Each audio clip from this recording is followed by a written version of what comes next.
우리가 또 조금 특별한 부분이 있는데요. 그것은 28절 말씀에 보면 그들이 예수를 가야바에 대해서 관정으로 끌고 가니 새벽이라 그들은 더럽힘을 받지 아니하고 유월절 잔치를 묵고자 하여 관정에 들어가지 아니하더라 라고 기록되어 있죠.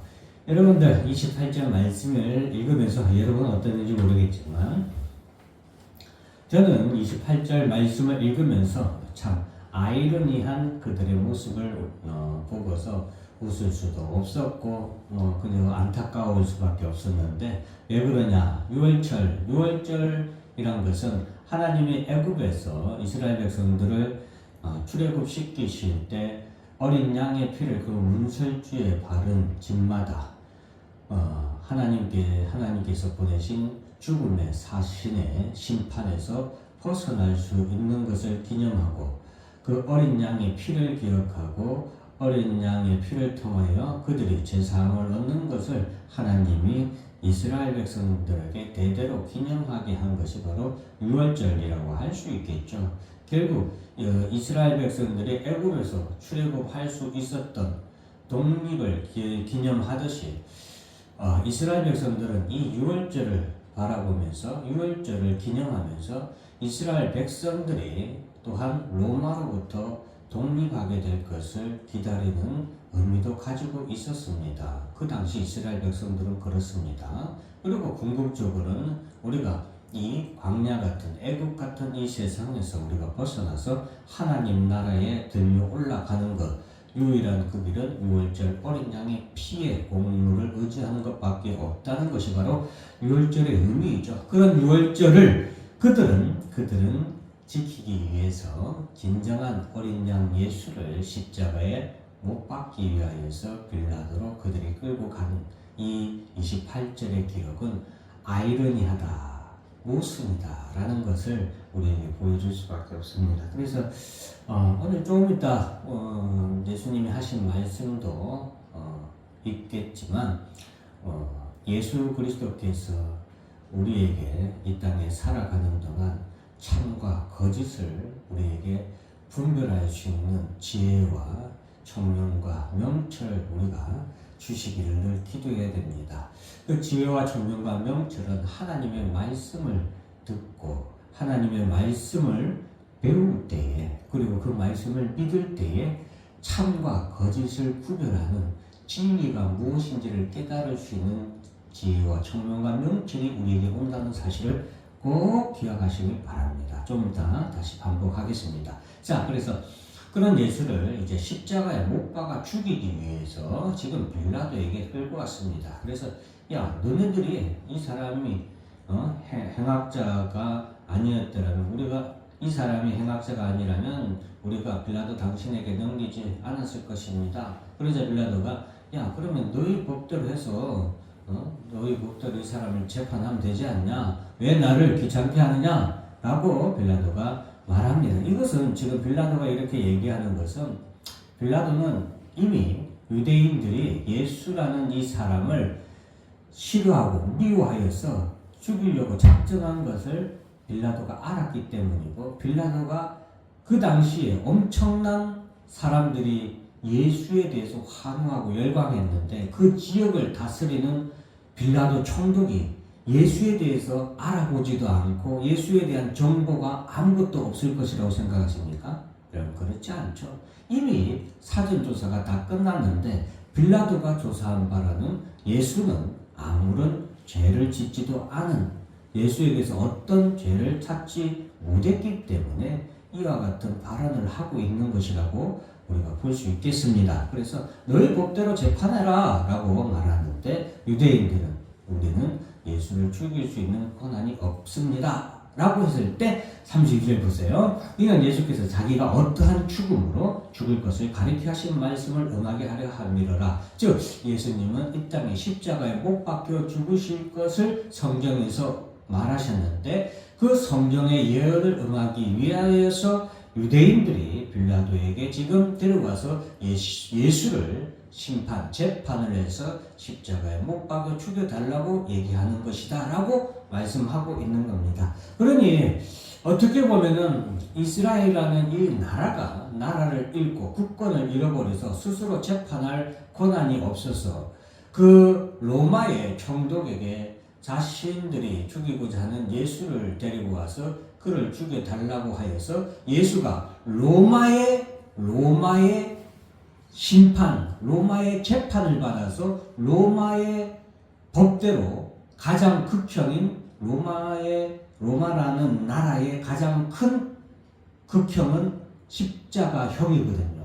그래서 그 십자가형에 못 박혀 죽게 되는 이 모든 일련의 과정이 하나님께서 우리에게 메시아를 보내시고 예수 그리스도께서 이 땅에서 우리를 위하여서 어떻게 죽으심을 당할 것인가에 대해서 성경이 그 말씀대로 이루시기 위해서 이 세상의 모든 역사, 문화, 쉽게 말하면 사형 제도까지도 하나님이 예비해 놓으셨다라는 것을 우리가 깨달을 수 있겠습니다. 그래서 사랑하는 성도 여러분, 이 세상은 사람들이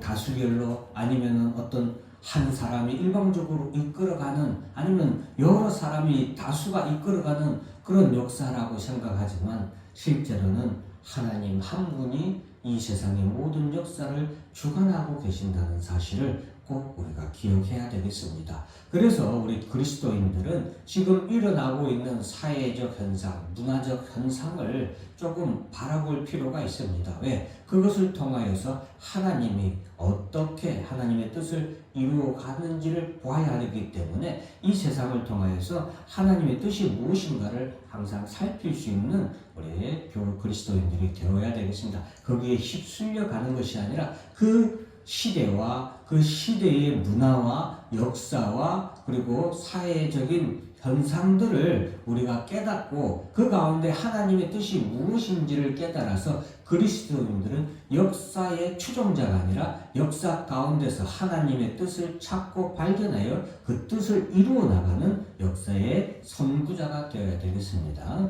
자, 그리고 이제 오늘 정작 전하려고 하는 말씀으로 넘어가겠습니다. 이것은 이제 성경 내에서 우리가 좀 살펴보는 것이고, 빌라도가 예수님께 묻습니다. 너는 유대인의 왕이냐?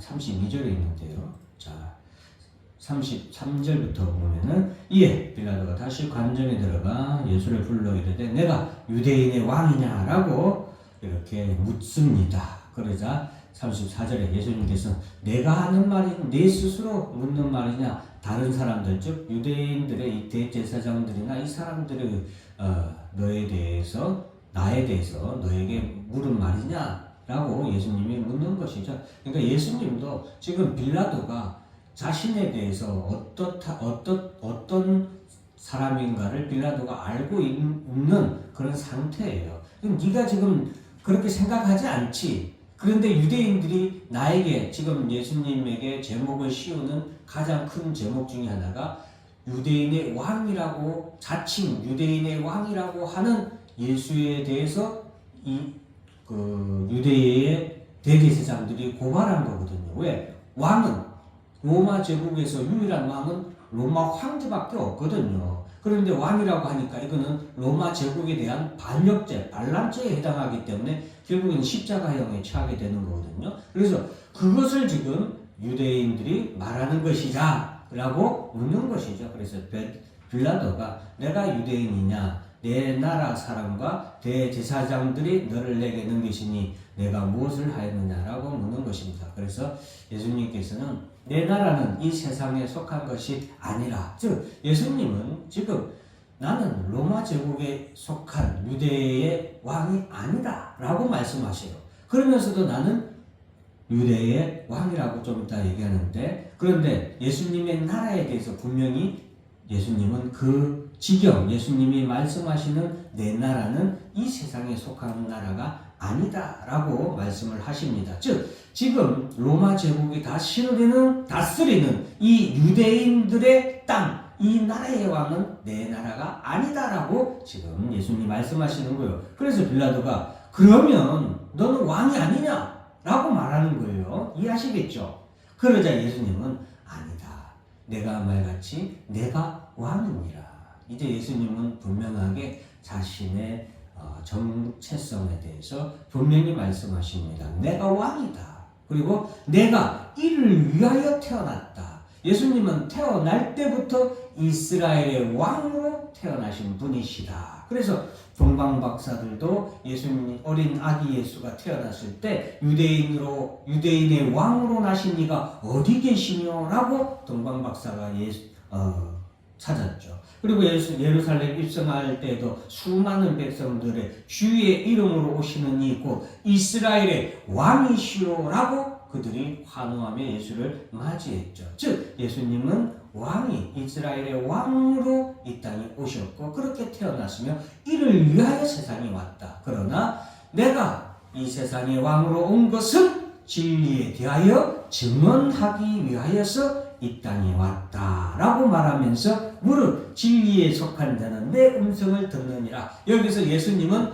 이 땅에 자신의 정체성을 말해주고 자신이 다스리는 나라의 영역을 알려줍니다. 내 나라의 영역은 어떤 나라다. 그리고 내 나라 영역 안에 사는 내 백성은 어떤 사람이다 라는 것까지도 다 여기서 얘기를 한 거예요. 즉 예수님이 다스리는 나라는 진리로 다스리는 이 세상의 나라가 아니라 진리가 다스리는 나라고 그 진리에 대하여서 순종하는 그 진리를 듣고 따르는 자마다 내 백성이다라는 것을 국가와 국민과 영토에 대해서 예수님이 여기서 다 말해주고 있는 거예요. 그러자 빌라도가 진리가 무엇이냐라고 마지막 묻고 여기까지 제가 오늘 말씀을 설명을 드리려고 한 겁니다. 그래서 여러분 예수님이 말씀하신 나의 나라 내가 왕이다 했습니다. 예수님은 왕이신데 예수님이 다스리는 그 나라는 어떤 나라냐?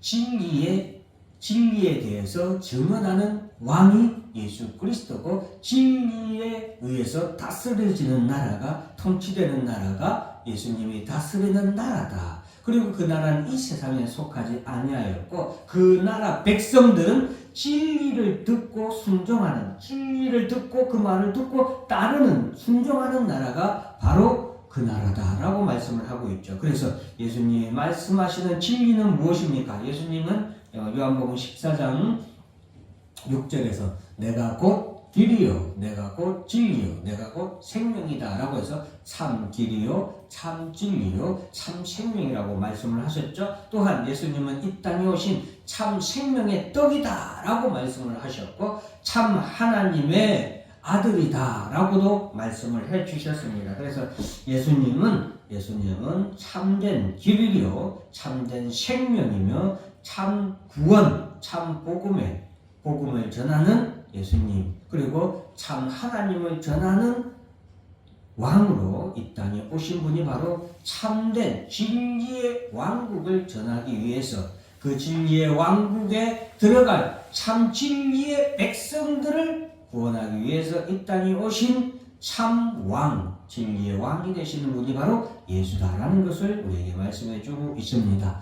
예수님이 이 땅에 오신 것은 바로 참 하나님을 아는 것과 그 아들 예수 그리스도를 믿음으로 말미암아 죄사함을 받고 의롭다 칭함을 얻어서 영원한 하나님 나라를 유업으로 받고 영생과 복락을 누리는 참 하나님의 나라, 참 복음을 전하기 위해서 오신 분이 바로 예수 그리스도다. 그 예수 그리스도는 참 진리가 무엇이며 참된 의가 무엇이고 참된 구원이 무엇이며 참된 생명이 무엇이고 참된 안식이 무엇인지를 가르쳐주기 위해서 즉 진리 여기서 제가 자꾸 한글로 참이라고 했는데 그것이 바로 진리죠. 참된 것은 진리인 거죠. 그래서 그 참된 것 진리를 이 땅에 전하기 위해서 오신 것이고 그 진리를 듣는 자마다 그 말씀을 듣고 믿음으로 따르는 자들이